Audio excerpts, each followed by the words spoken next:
বন্ধুরা, এখানে যে গাছটি তোমরা দেখতে পাচ্ছ এটি হচ্ছে জারবেরা উদ্ভিদ।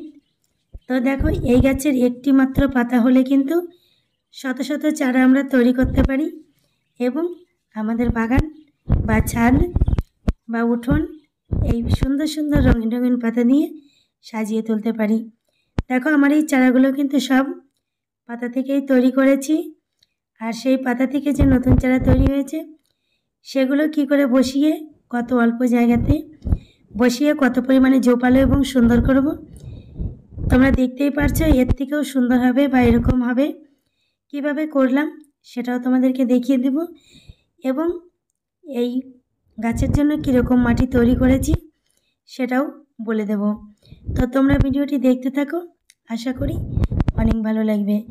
তো দেখো, যে কোনো পাতাবাহারেরই কিন্তু পাতা থেকে বেশিরভাগ সময় নতুন নতুন চারা তৈরি হয়। তো সেরকম কিন্তু এই জারবেরা উদ্ভিদটাও একই রকম, একটি পাতা থেকে অনেকগুলো চারা তৈরি করা যায়। তো কীভাবে আমি মাটির মধ্যে গুঁজে দিচ্ছি, অল্প পরিমাণে মাটি নিয়েছি আর কিন্তু কোনো টব বা কোনো বড় ব্যাগও এখানে বসিয়ে নিই। আমি জানি যে আমার এই পাতাগুলোকে আমি বোতলে চাষ করব, কারণ বাগানে প্রচুর প্রচুর গাছ হয়েছে, তাই এখন আর টব কেনার ইচ্ছে নেই। তো যেহেতু গাছটি ভালো লেগেছে তাই কিন্তু আমি বোতলে চাষ করেই আমি এই গাছের আনন্দটা উপভোগ করতে চাই। তো তোমরা দেখতেই পারছো আমি কত ছোট ছোট ডগা করে এই বোতলের মধ্যে বসিয়ে দিচ্ছি, আর বোতলে কতটা মাটি আছে সেটা কিন্তু তোমরা অনুভব করতেই পারছো।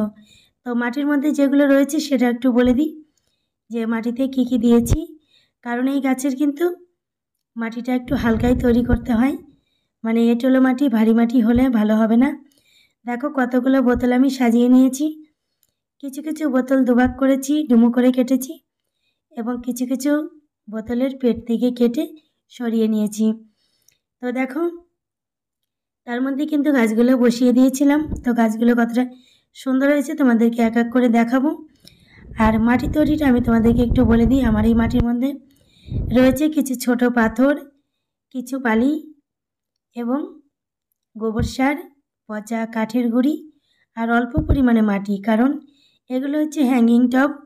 আর এত ছোট পাত্র, এর মধ্যে কোনো খাবার দিতে গেলে, কোনো ভার্মি কম্পোস্ট বা কিছু দিতে গেলে কিন্তু পড়ে যাবে, জায়গা যেহেতু কম, সেই কারণে আমি মাটিটা একবারে তৈরি করে বসিয়েছি।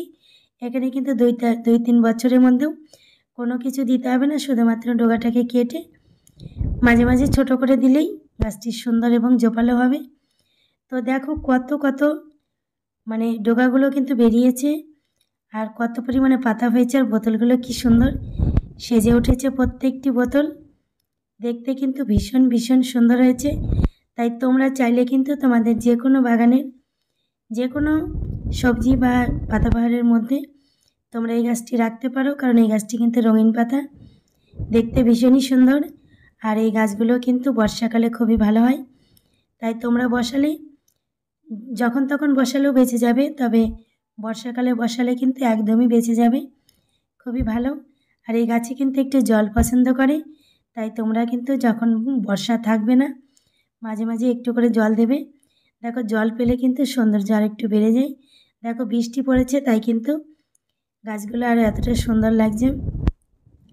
তো তোমাদের কেমন লাগলো আমার এই পাতা থেকে তৈরি করা ছোট ছোট এই পাতাবাহারগুলো? আশা করি ভালো লেগেছে। যদি ভালো লেগে থাকে অবশ্যই একটি লাইক করে আমার পাশে থেকো। আমি খুব শীঘ্রই আবার এই ধরনের গার্ডেনিং কোনো ভিডিও নিয়ে তোমাদের মাঝে চলে আসব। আর তোমাদের যদি কোনো কিছুর বিষয়ে জানার ইচ্ছে থাকে বা না জানো, আমাকে কমেন্ট বক্সে জানাতে পারো। আমি যতটা জানি তোমাদেরকে জানিয়ে দেওয়ার চেষ্টা করব। তো দেখো, সেই ছোট ছোট বোতলগুলো কিন্তু ভরে একদম বাগান সেজে উঠেছে। আর এখানে যেগুলো দেখছি এগুলো উপরে তুলে দিয়েছি, তো সূর্যের আলোতে কত সুন্দর ঝলমল করছে। তো কেমন লাগলো অবশ্যই জানিও এই রঙিন পাতাবাহারগুলো।